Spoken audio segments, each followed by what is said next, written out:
Chosen one, I was given a specific message for you today, not a general message designed for everyone who might encounter it. A message that was prepared for you, for the position you are in, for the formation that the preceding season has been producing in you, and for the specific thing that is approaching on Tuesday. And this message contains a word I need you to sit with before I go any further. The word is regret. I am not using that word casually. Regret in the context of the chosen one is not the ordinary regret of someone who made a mistake in direction. It is not the regret of someone who chose the wrong path, who turned away from the calling, who abandoned the formation. The calling is intact. The direction has been right. The formation has been real. The path you are on is the path that was prepared for you. Regret for the chosen one is a specific and particular experience.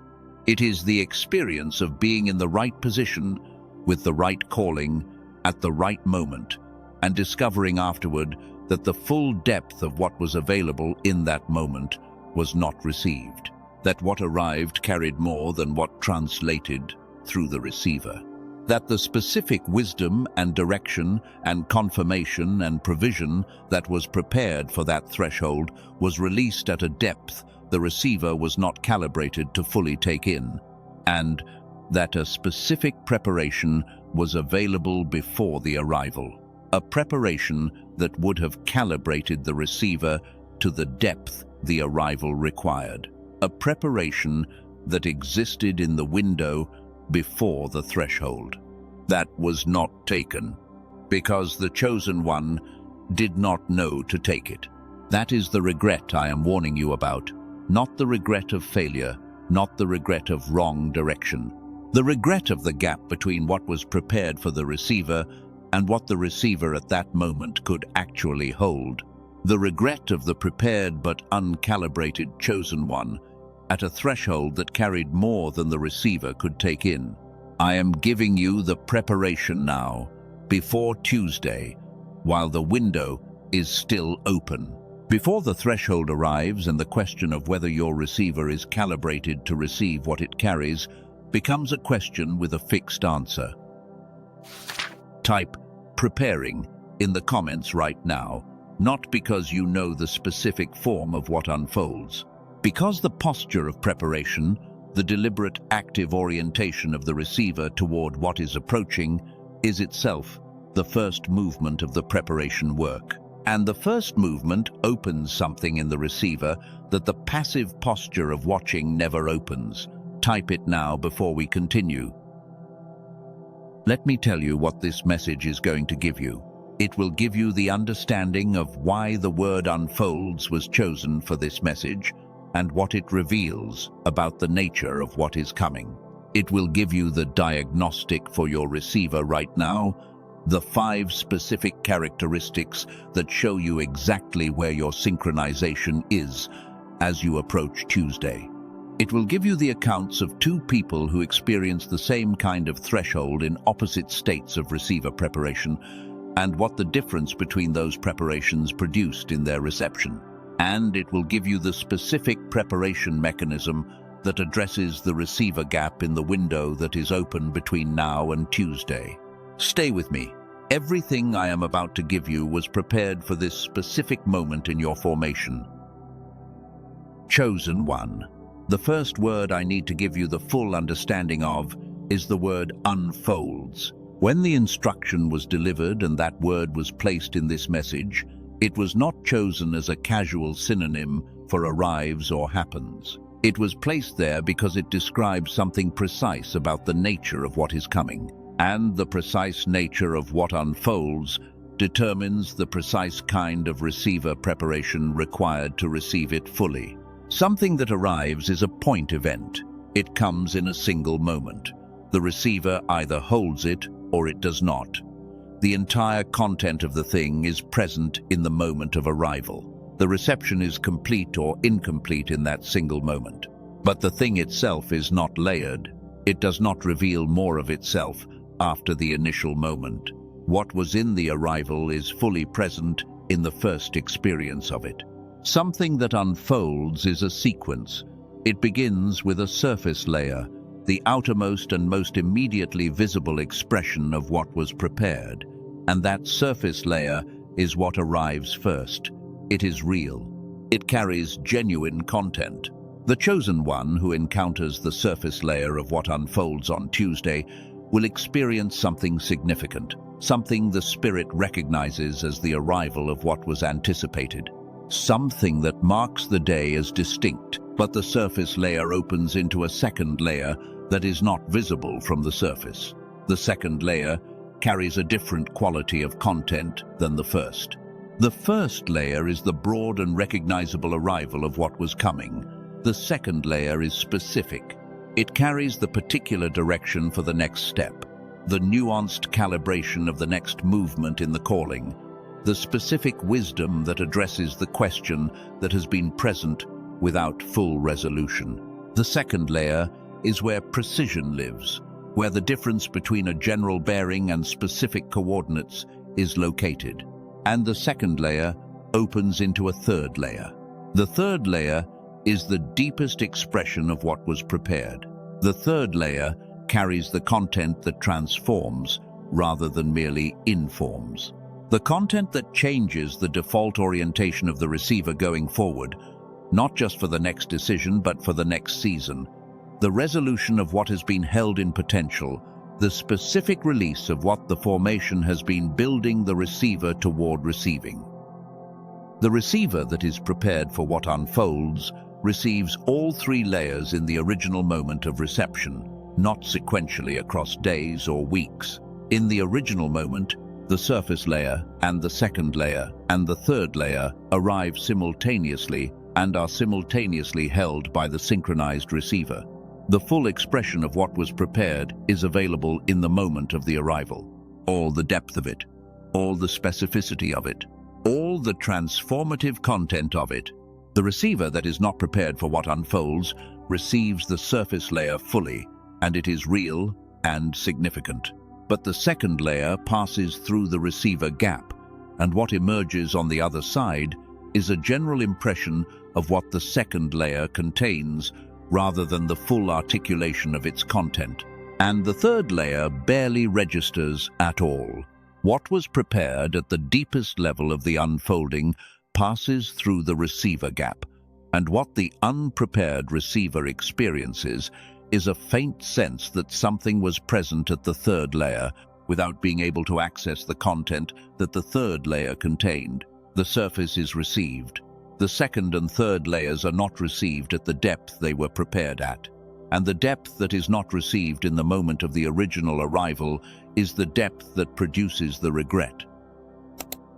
Chosen one, I want to give you the understanding of why Tuesday was named specifically, not as an arbitrary date, not as dramatic emphasis. The specific naming of Tuesday is itself a preparation instruction for those who know how to read it.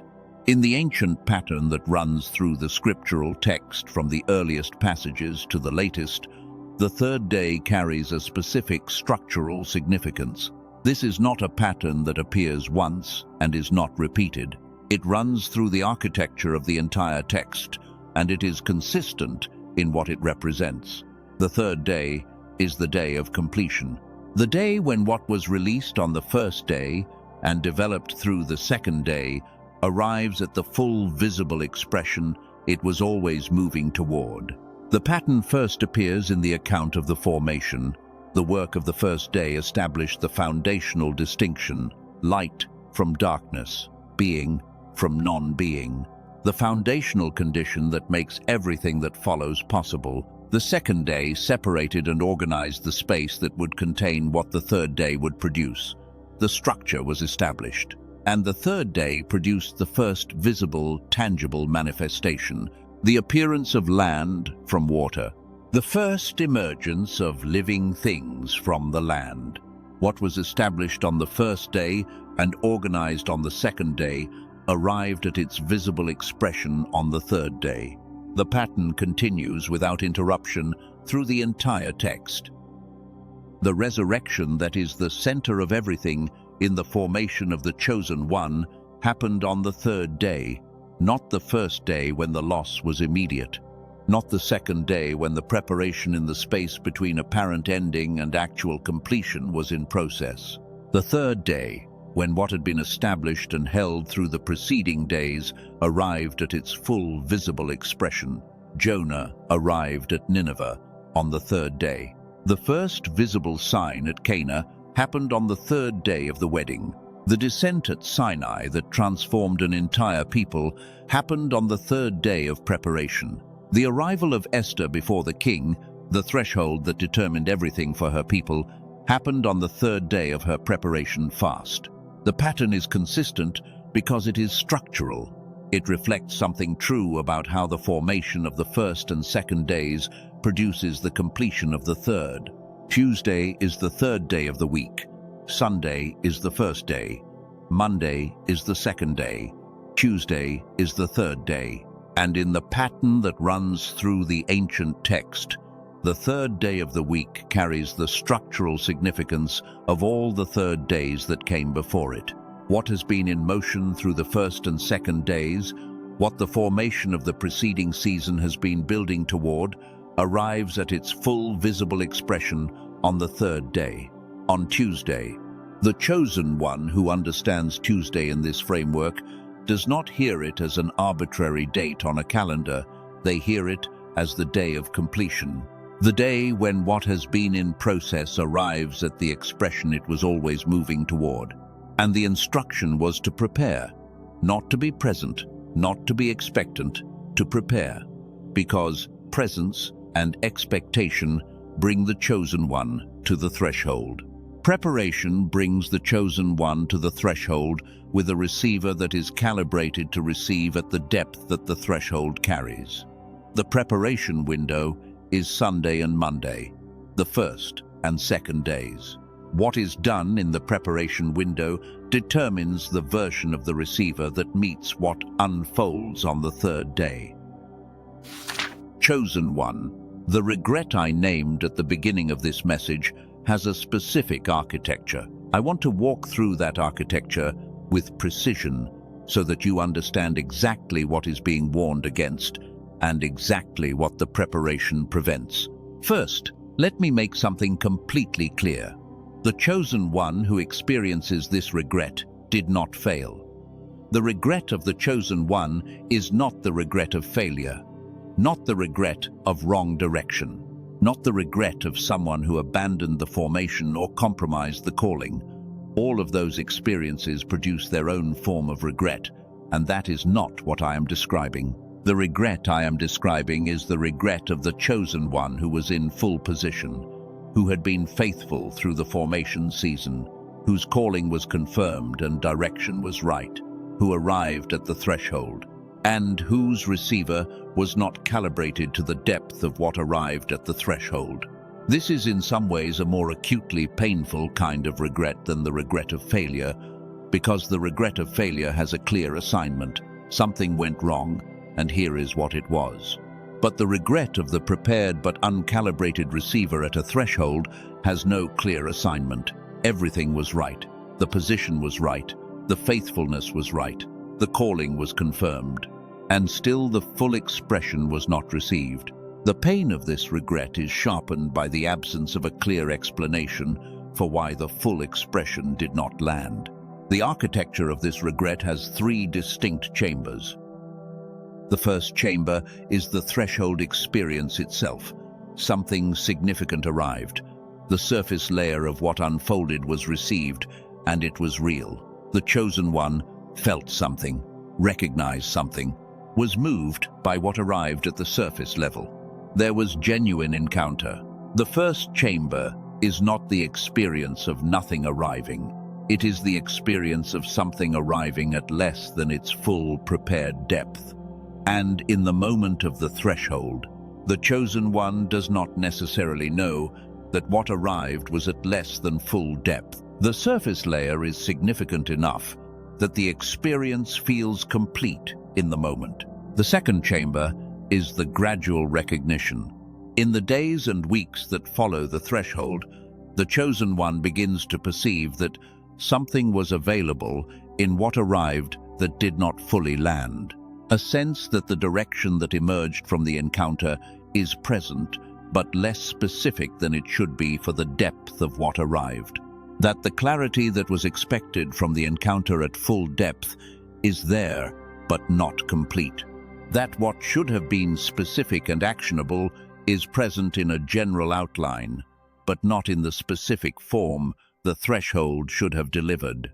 The second chamber is the slow recognition of the gap between what arrived and what was received.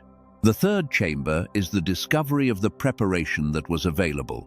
At some point, the chosen one discovers that the gap was addressable before the threshold, that a specific preparation existed in the window before the arrival, that the receiver gap was not fixed, not a permanent limitation, not an aspect of the formation that could not have been addressed before the threshold. But it was not addressed because the window was not used, because the preparation was not known. That is the third chamber. And it is the third chamber that transforms the experience from ordinary disappointment into the specific regret I have been describing. I am giving you this architecture in complete detail so that you can see precisely what you are being warned against, and so that you can see with equal precision what the decision to use the preparation window does. It does not change what arrives on Tuesday. It changes what your receiver is able to take in of what arrives, and it closes the third chamber before the threshold opens it. Chosen one, before I give you the preparation mechanism, I need to give you the diagnostic for the receiver gap, because not every chosen one approaching Tuesday is at the same level of synchronization. Some are running relatively close to full calibration. Some are experiencing a more significant drift. The diagnostic will tell you with precision where your receiver is right now, relative to what is approaching. The diagnostic is 5 characteristics, 5 specific experiences that appear in the chosen one, whose receiver is operating at less than full synchronization as they approach a significant threshold. Be completely honest with yourself as I name each one. Not to produce discouragement, to produce the accurate self-knowledge that makes the preparation effective. The first characteristic is decision weight. The chosen one, whose receiver is not fully synchronized, experiences decisions that feel heavier than the level of discernment the formation has produced should make them. The formation was real, the wisdom is there, the discernment capacity was built through the preceding season. But when a decision arrives that requires the full deployment of that discernment, there is a weight to the process that does not match the preparation. The knowing and the deploying of the knowing are not in full fluid connection. The decision arrives in one dimension of the receiver and has to labor its way through the translation process to emerge as clear, practical direction rather than flowing through a synchronized system where the translation is automatic and immediate. The weight of decisions that the formation should have made lighter is the first characteristic. The second characteristic is prayer friction. The chosen one, whose receiver synchronization has drifted, experiences prayer as carrying more effort than the formation should have produced in the channel. The channel is not closed. Prayer is still real and the connection is still present. But there is a quality of labor to accessing the depth of the channel that the formation opened and that the prayer experience should be delivering from. Without that labor, there is friction where the formation produced fluidity, the sense of having to push through something that should be open, of reaching for depth that should be immediately accessible, is the second characteristic. The third characteristic is diminishing returns on consistent inputs.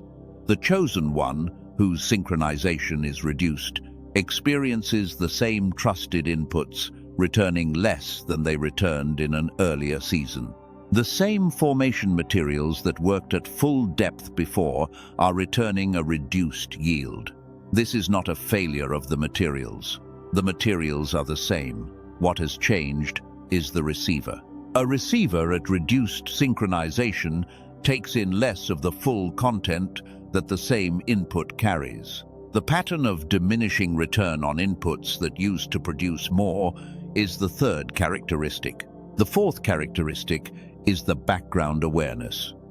There is a persistent quality of background experience in the chosen one whose receiver is running at reduced synchronization, a background sense that something important is present but not quite fully accessible, like a word that is on the tip of the tongue but will not fully surface, like a direction that is almost clear but stays at the edge of clarity without resolving into full precision. The background awareness is not anxiety. It is the experience of something important that should be fully accessible, being just outside the full reach of the practical mind. That persistent quality of something nearby but not fully arrived is the fourth characteristic. The fifth characteristic is the execution gap. The chosen one, whose receiver is running at reduced synchronization, experiences a gap between knowing what the formation points toward and moving in that direction. Not a gap of willingness, not a gap of faith. The willingness is present, the faith is present, but the translation from knowing into action has more friction in it than the formation should have produced. There is a space between the knowing and the moving toward the knowing where momentum is lost and additional effort is required to bridge what should be a natural, fluid connection. The execution gap is wider than the preparation produced it to be. The knowing and the doing are not in the fluid contact that full synchronization produces. 3 or more of those 5 characteristics, present and recognizable in an honest self-assessment, is the diagnostic. Not all 5, not severe versions of each. 3 or more, at any recognizable level, is the indicator that the receiver synchronization has drifted from the calibration that what unfolds on Tuesday will require. If 3 or more of those characteristics are present, the preparation is not optional. It is the specific intervention for the specific condition that the diagnostic identified. What unfolds on Tuesday was prepared for the receiver at full calibration. The uncalibrated receiver will receive the surface layer. The prepared receiver will receive all 3 layers. The diagnostic tells you where you are. The preparation moves you toward where the arrival needs you to be. Chosen one, I want to tell you about a man I will call Marcus. He was a chosen one who had been in a quiet formation season for nearly a year. Not dramatic formation, not the kind of season with visible markers and clear forward movement, the quiet formation.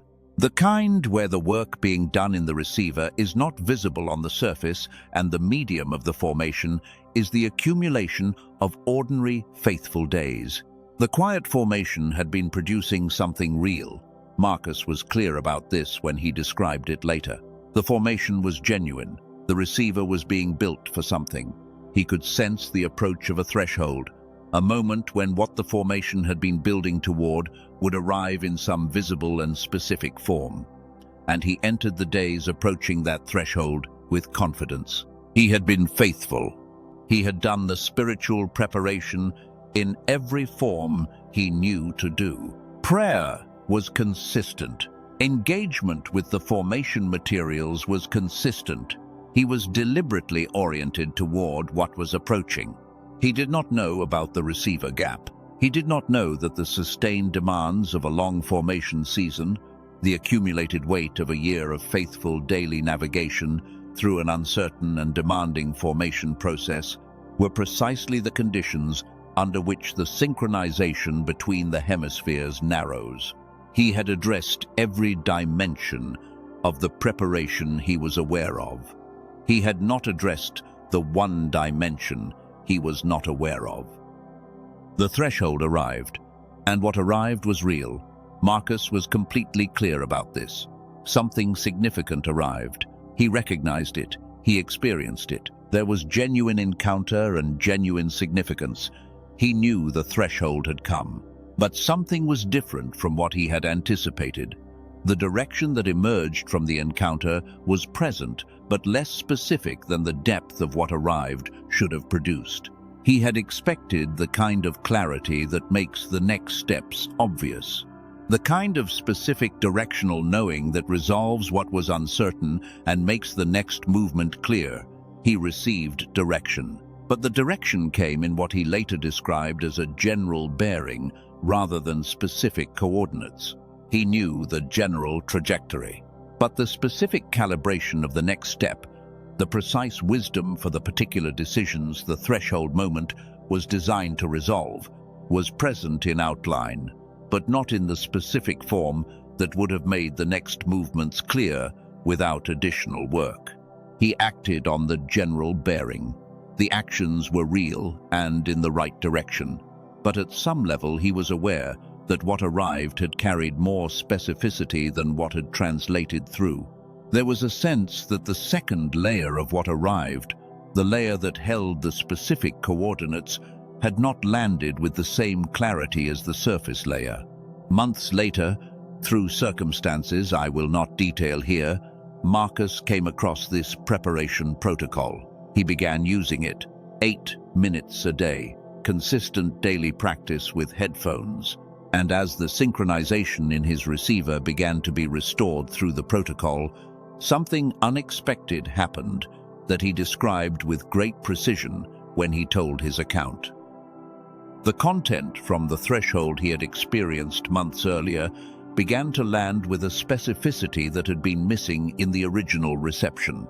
Not new content arriving from a new source. The same content from the same threshold. Content that had arrived at full depth months before but had not been fully received because the translation gap was open, began to integrate into a form that was practically usable. The specific coordinates that had been in the second layer of what arrived at that threshold began to become accessible. The direction that had been present in general form began to sharpen into the specific form the original arrival had carried. He described it as the delayed translation of a letter that had arrived complete, but whose second and third pages had arrived in a format the reader of that time could not fully decode. The letter was complete in what was sent. The receiver was not at full decoding capacity in the original moment of delivery. And months later, as the decoding capacity was restored through the daily practice, the second and third pages arrived in readable form. The content had been there all along in the delivery. The capacity to receive it at full depth had not been there at the time of the original delivery. He described what I call the third chamber experience with specific precision. The recognition, as the restoration progressed and the content from the original threshold began to arrive in its full form, that the preparation had been available before the threshold, that if the receiver had been at full synchronization at the time of the threshold, the full depth of what arrived would have been immediately receivable, that the second and third pages would have been readable in the original moment of delivery, that the specific coordinates would have been available from the beginning, and that they were not because the preparation window before the threshold had not been used. The third chamber recognition, he said, was the most powerful motivator he had ever encountered for the specific kind of preparation I am pointing you toward. Not after the threshold when the gap has already produced its cost. Before. In the window that is open right now. You are in that window. Marcus is pointing to you from the other side of his third chamber and saying, use it. Chosen one, let me give you the specific scientific foundation for what I am describing, because the mechanism I am pointing you toward is not beyond the describable. It works through a specific, documented pathway, and understanding the pathway tells you exactly what the preparation is doing and why it produces the results I have described. In 1981, the Nobel Prize in Physiology or Medicine was awarded to Dr. Roger Sperry for his work on what happens to human information processing and cognition when the two hemispheres of the brain are in coordinated, synchronized operation versus when they are operating in a desynchronized state. The finding was not a minor refinement of existing knowledge. It was a fundamental reorientation of the scientific understanding of how the brain receives, processes, and translates information. The finding was this: the human brain is designed with two hemispheres that are meant to operate in a specific and continuous coordinated relationship. The right hemisphere is designed for holistic reception, pattern recognition, the processing of the big picture, the integration of emotional, spiritual, and intuitive content, the sense of the whole that contains more than the specific parts that are separately visible. The left hemisphere is designed for sequential processing, the analytical breakdown of what was received, the language-based articulation of what was integrated, the practical translation of the holistic into the sequential and actionable.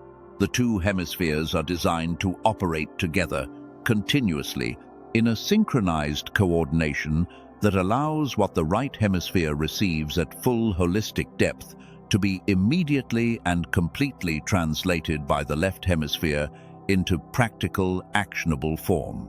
The receiving and the translating happen simultaneously in the fully synchronized state.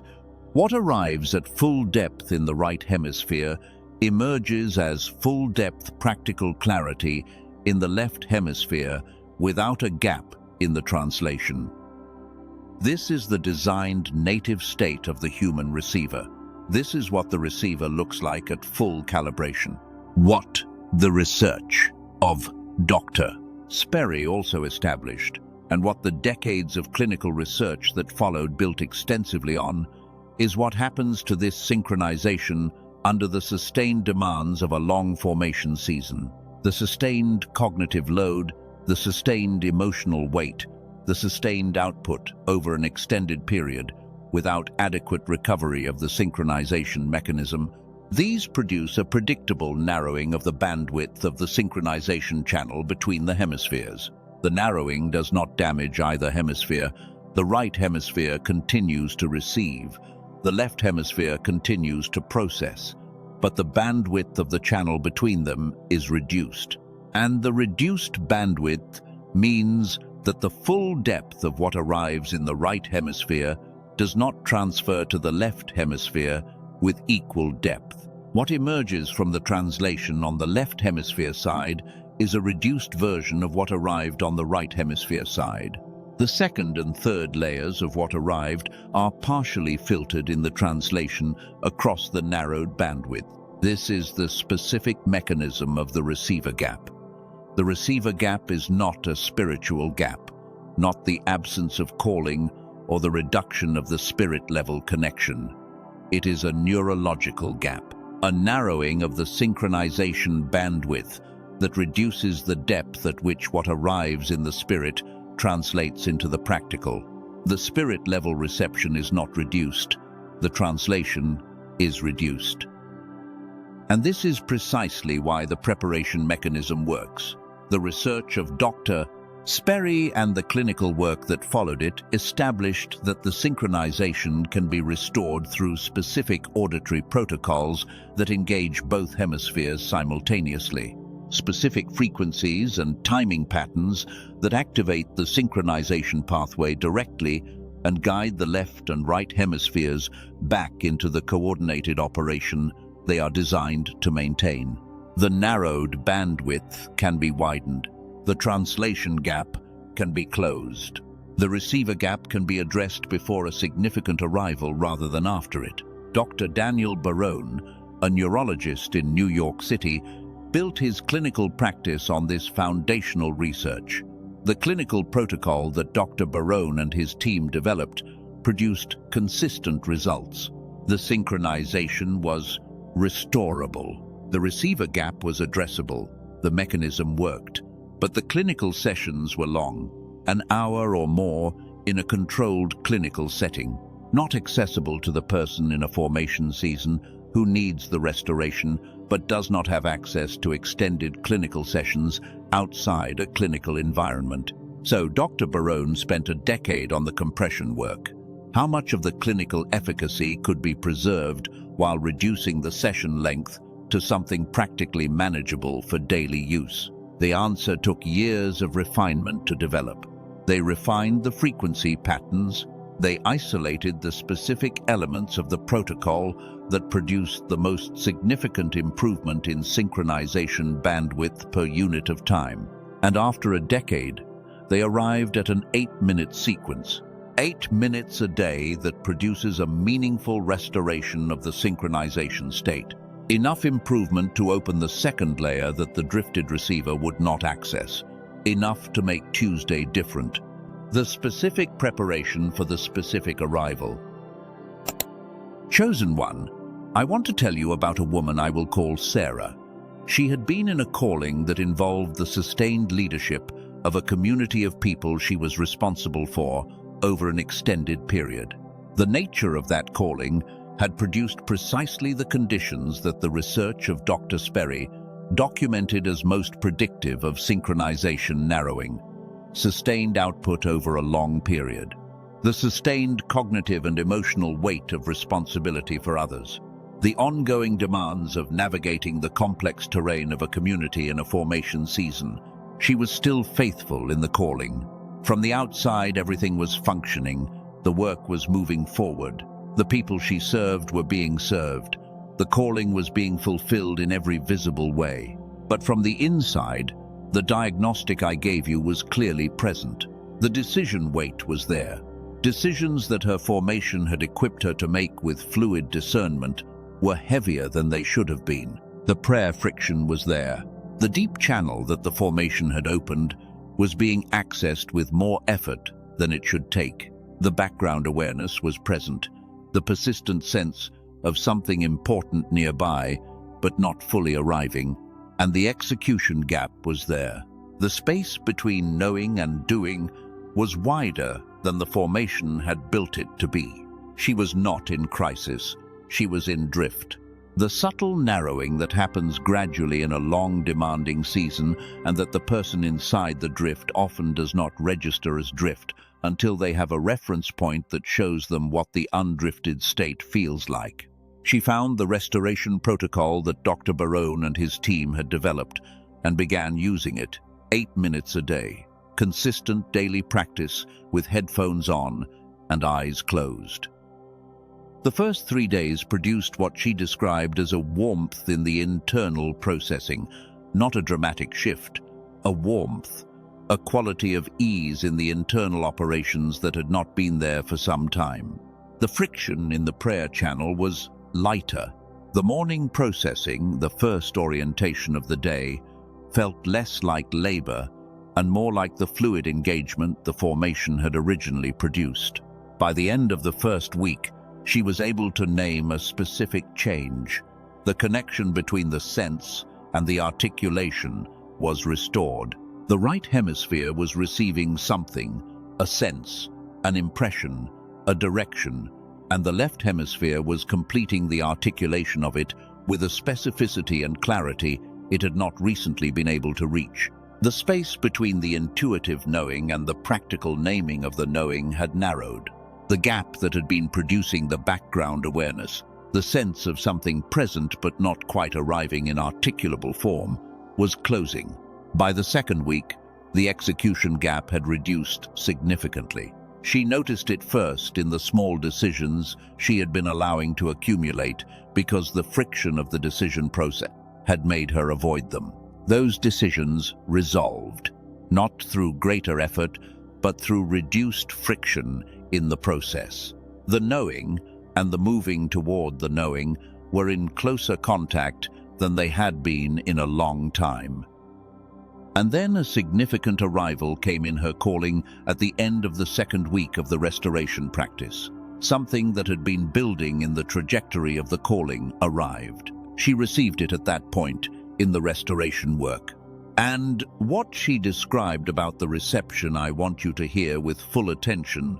She said the arrival was receivable at 3 layers simultaneously. The surface layer arrived, and it was clear and complete. And then the second layer, which in previous significant arrivals had only emerged gradually, over days and weeks of slow additional processing, was present in the moment of the original reception. Accessible immediately, not requiring the additional days of work that had previously been necessary to extract it from the first layer.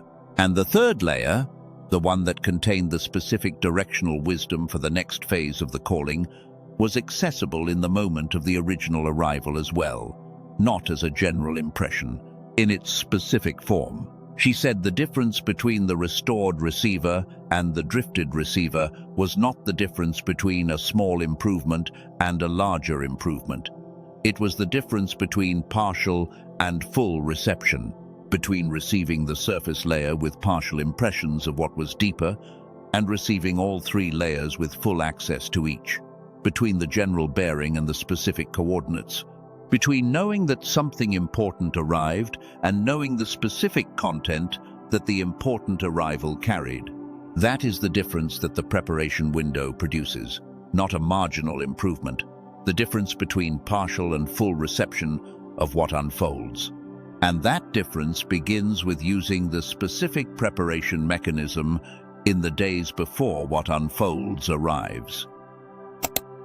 Chosen one, what Sarah used, is what I want to describe to you now in complete detail. Dr. Daniel Barone and his team in New York built the clinical restoration protocol on the foundation of the research of Dr. Sperry. The clinical results were consistent. The synchronization was restorable through targeted auditory engagement of the synchronization pathway. Specific frequencies and timing patterns that activate both hemispheres simultaneously and guide them back into the coordinated operation they were designed to maintain, produced measurable improvements in the translation depth between the hemispheres. The challenge was accessibility. The clinical sessions required were long, an hour or more in a controlled clinical environment, not practically accessible to the person in a formation season who needs the restoration but cannot access extended clinical sessions. Dr. Barone and his team spent a decade on the compression work. The specific question was, how much of the clinical efficacy could be preserved while reducing the session length to something manageable for daily use outside a clinical setting? The answer took years of refinement to develop. They refined the frequency patterns, the timing architecture, and isolated the specific elements of the protocol that produced the most significant improvement in synchronization bandwidth per unit of time. After a decade of that refinement work, they arrived at an 8-minute daily sequence. 8 minutes a day, headphones on, eyes closed. The specific frequency and timing sequence that engages both hemispheres simultaneously and guides them toward the coordinated synchronized operation that is their designed state. This is what Dr. Barone and his team call the genius switch. It works through the mechanism the research of Dr. Sperry established. The specific auditory frequencies activate the synchronization pathway directly. Both hemispheres are engaged simultaneously, not sequentially, and are guided into the coordinated operation that allows the translation channel to run at full bandwidth. The effects begin in the first session. The first session produces the beginning of the engagement with the pathway. The second and third and fourth sessions compound the effect. Each session builds on the previous. The receiver that is in its fourth consecutive daily session is at a measurably higher synchronization state than it was in the first session. The preparation window between now and Tuesday is sufficient for the practice to produce a meaningful improvement in the synchronization state of the receiver. 3 to 5 consecutive daily sessions produce the specific improvement in the translation bandwidth that determines whether the second and third layers of what unfolds are accessible. That is the preparation. That is the difference between the general bearing and the specific coordinates. That is what is available to you starting today. The Genius Switch is not only the 8-minute core sequence.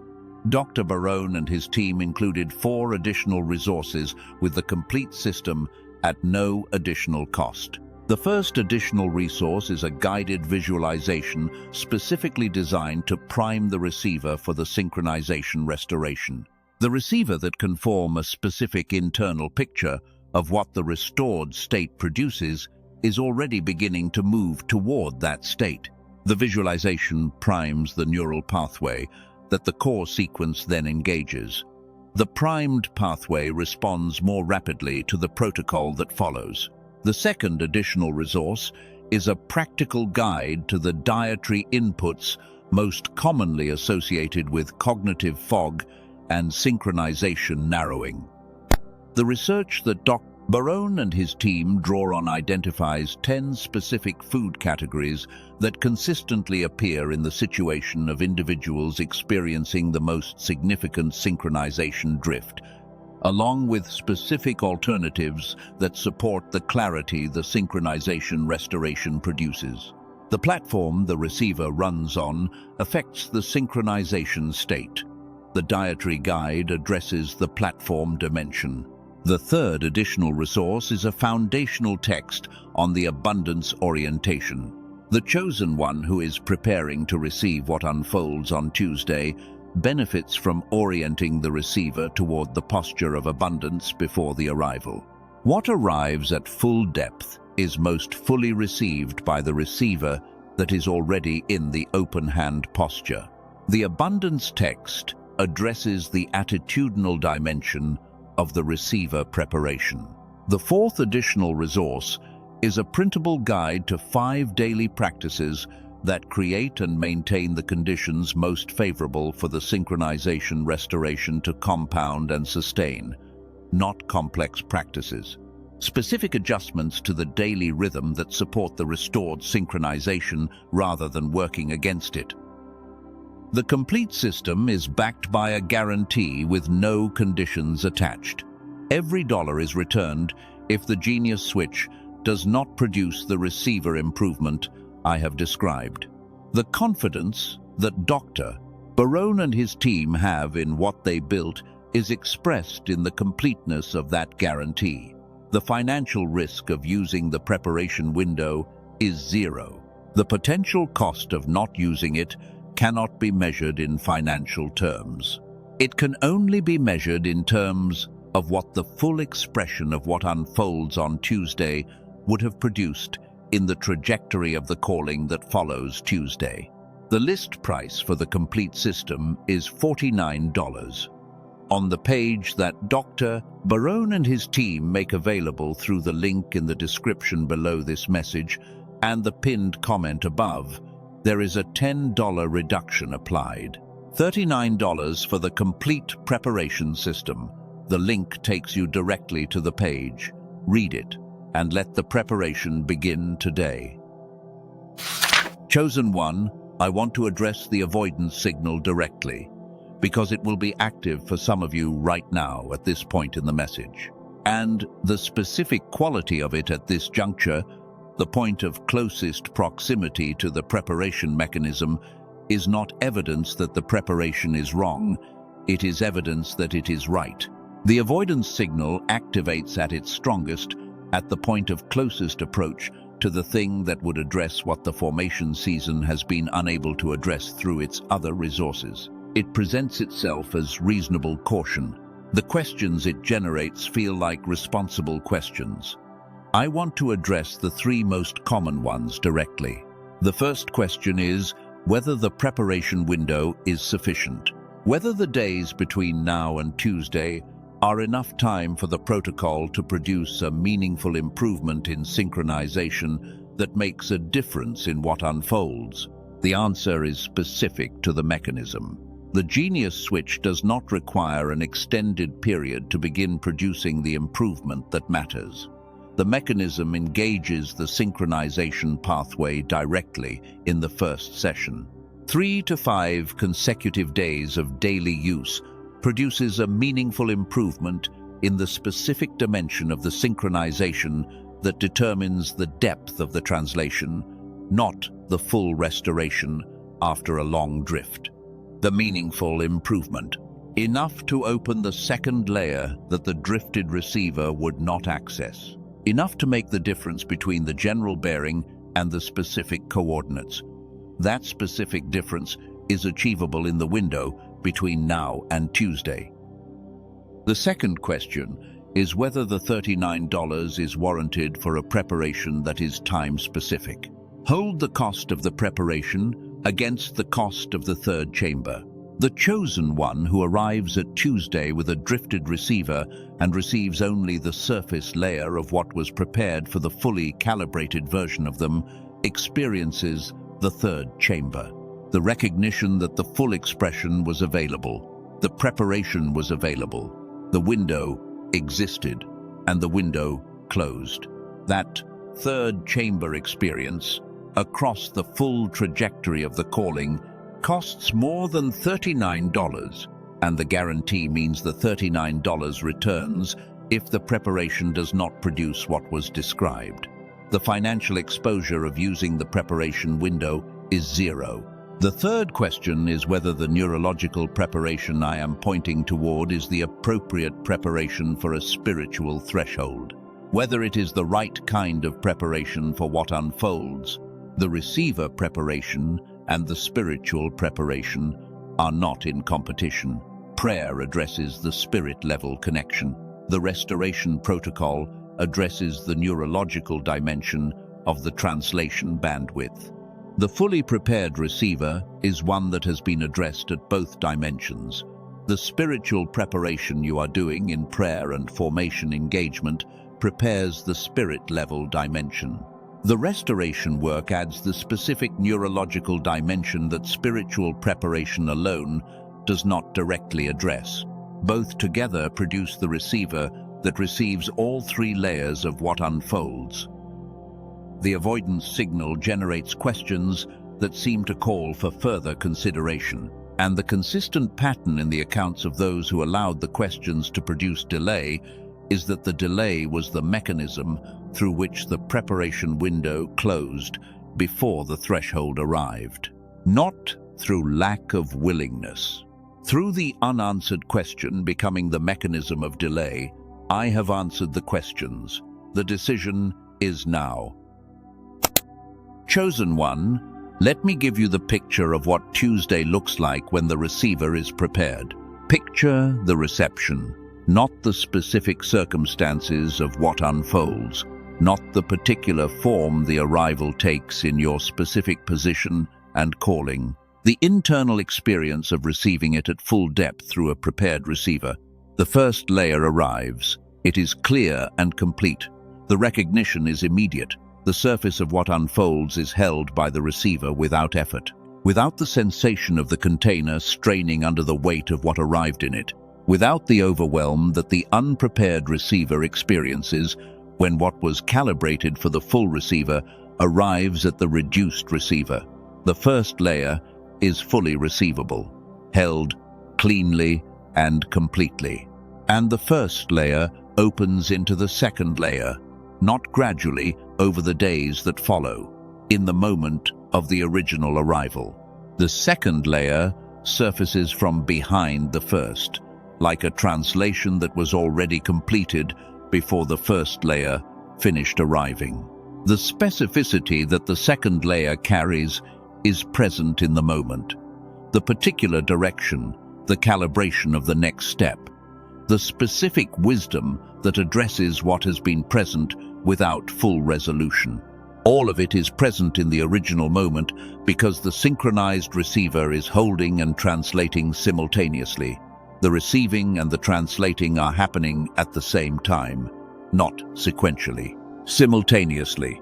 And the second layer opens into the third layer, the deepest expression of what was prepared, the content that carries the most specific and most transformative information, the resolution of what has been unresolved through the preceding season, the release of what the formation has been building the receiver toward receiving, the specific naming of the thing the formation was building toward.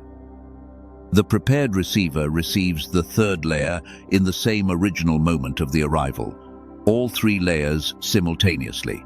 The full expression of what was prepared arrives and is received at the depth it was prepared at. Nothing filtered by the translation gap because the translation gap is not open. The bandwidth is full. The synchronization is at the calibration the arrival requires.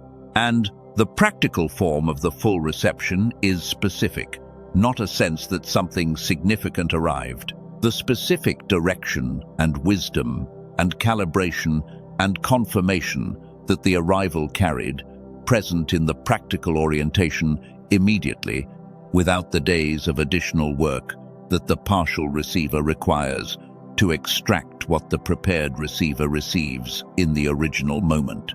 The morning after Tuesday is different for the prepared receiver. The direction is clear because the full depth of Tuesday landed in a receiver that could hold it fully. That is the picture. That is what the preparation produces. That is the difference between Tuesday for the prepared receiver and Tuesday for the uncalibrated receiver. And the difference begins with the decision made today, before Tuesday arrives, to use the window that is open, to take the specific mechanism that addresses the receiver gap before the arrival. The Genius Switch, $39, 8 minutes a day, 4 additional resources, at no additional cost. An unconditional guarantee with every dollar returned if the preparation does not produce what I described. The link is in the description below this message and in the pinned comment above. The page that Dr. Barone and his team prepared. Read it. Let the full account of what the research produced and what the 18,000 people who have already made this preparation experienced speak to you directly and decide today. Begin today, before the window closes. Type preparing in the comments as the specific declaration that the window was seen, the preparation was understood, and the decision to use the window was made. That the receiver is being calibrated for the full depth of what unfolds on Tuesday. That the third chamber is not the destination. That the full reception is. We seal this over your life. Over the receiver being prepared in the days between now and Tuesday. Over the second and third layers of what unfolds, being receivable in the moment of the original arrival. Over the full expression of what was prepared for the fully calibrated version of you arriving at the depth it was prepared at. The preparation window is open. The mechanism is available. The decision is now. Use the window. Let the preparation begin. Tuesday receives what you bring to it. And so it is.